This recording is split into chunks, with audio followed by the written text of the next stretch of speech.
बात है भाई साहब, आई कंपनी ब्लॉग चालू है सीधा सेवा भी आई दुकान देखी भाई साहब। मैं आता दुकान पे मैंने देखी भाई साहब कि भाई साहब जहाँ तो भाई साहब मोमोज पार्टी चल रही है, जो मान लो चाटा चूट मचा दी है मोमोज नहीं की भाई साहब।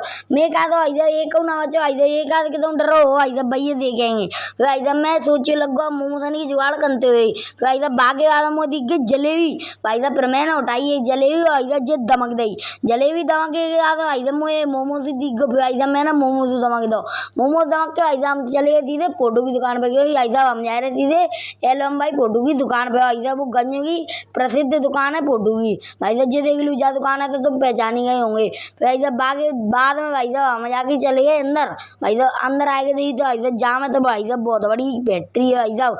जही में भाई साहब एल्बम बनते हैं, जही में फोटो फ्रेम बनते हैं भाई साहब। जही में तुम बनवाएंगे इतने बन जाओ भाई साहब। फिर भाई साहब बाग बाद में लगवा ली बेलपुरी, फिर भाई साहब बेलपुरी के बाद हम अपन ने करवा ली भाई मैगी पैक करवाएगा भाई साहब। सीधे आएगा दुकान पर भाई साहब, ऐसी सुपर सी लगी रही है फिर भाई साहब। 2.5 चम्मच भाई साहब जिद दमक दी भाई साहब, आनंद आएगा। फिर भाई साहब मैं आएगा घरे में भाई साहब लेके आओ तो पैगा एक बर्गर भाई साहब जे देख लो कैसे तगड़ो बर्गर है, जो मान लो नया लग जाएगी जाए ताते पहले तो भाई साहब बंद कर लो भाई साहब। जिप बर्गर मैंने अभ्याल रुक जाओ अभ्याल देखो जा कैसे खाऊं जाई बलि चढ़ाए दे भाई साहब जी। उठाओ जिद दमक दो भाई साहब, क्रीम राधे राधे।